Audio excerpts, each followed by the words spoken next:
Please be aware, in this podcast series we talk about all areas of safeguarding, which some people may find upsetting. So please make sure you're okay listening to today's topic.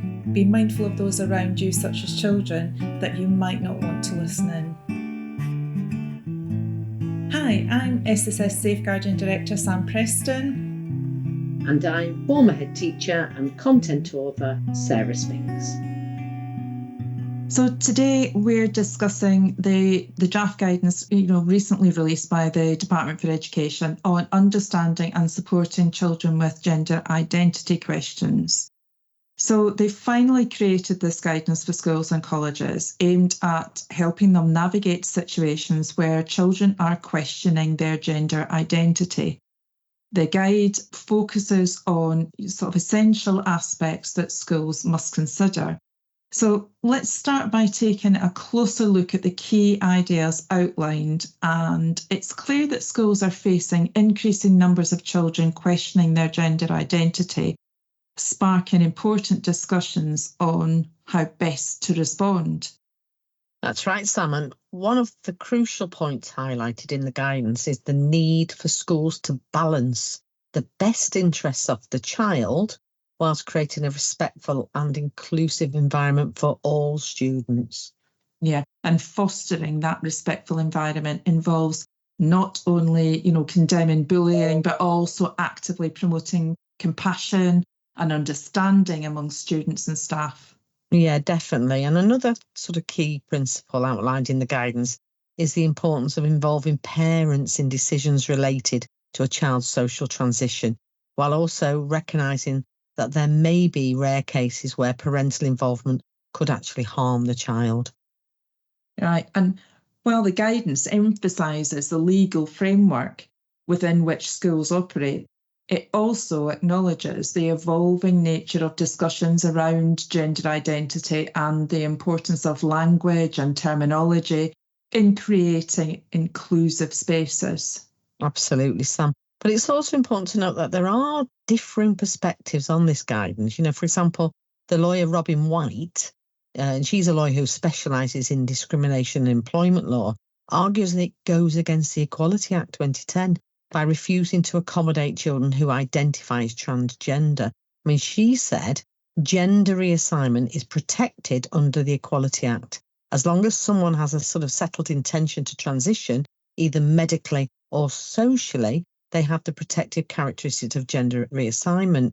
Refusing to accommodate a child who identifies as trans is undoubtedly a breach of the Equality Act.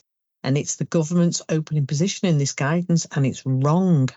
And that's her view, isn't it? Yeah, that's her view, yeah. She also added that this goes against the European Convention of Human Rights and the UN Convention of the Rights of the Child.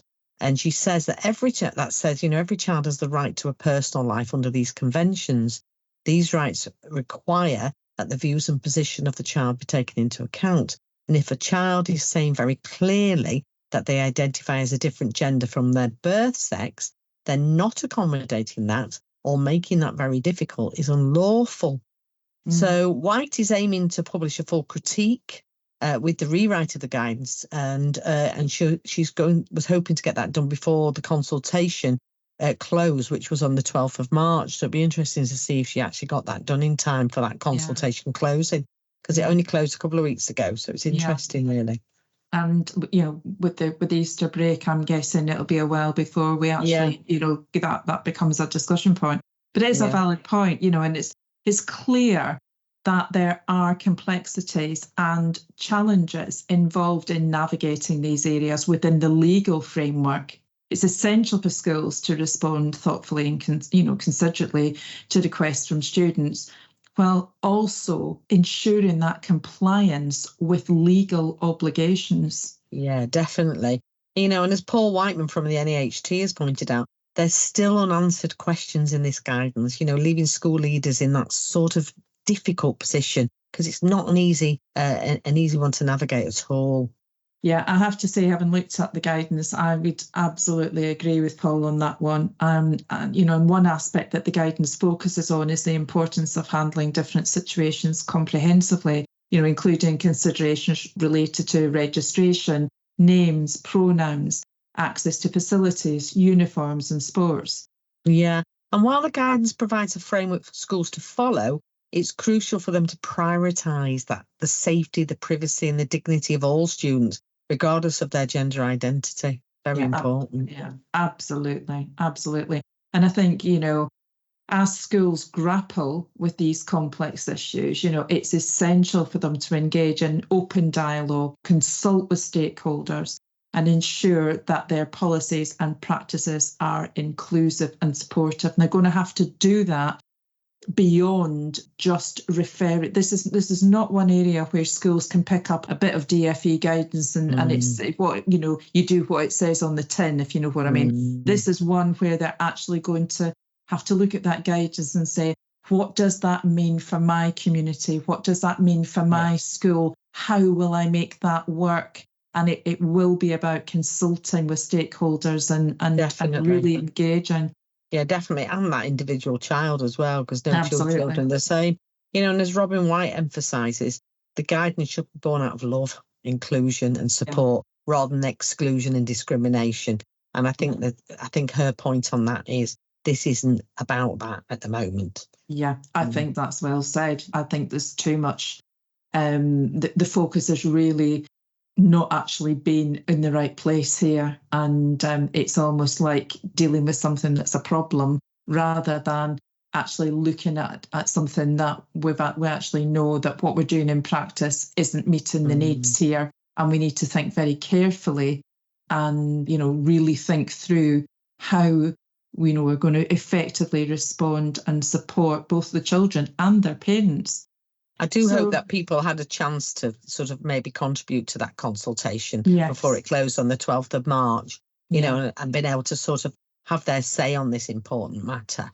And, I know certainly within my family, I have a member of my family whose child is going through the same gender identity crisis at the moment. And I know that she was really keen to put her thoughts and perspectives into that consultation and how the school that her child attends has dealt with this, some positive things and some less positive things. And I think that's really important that people who are going through this or have those views have had that say in that consultation. And I don't think, I really do hope there's been that input into the consultation, but I genuinely think this is a subject that we're not going to get definitive guidance, and it's going to be, a series of ongoing developments that are going to be shaped by how we're responding to things, what the research is telling us, and as you've just quite really, and this is what I'll finish on, quite rightly, putting young people at the centre of this and listening to their voices, because that's how we'll get. If we want to put policies and practices in place to support young people, we need to fully understand what their journey, their experience feels like in order to enable us to do the things we need to do. Yeah, definitely.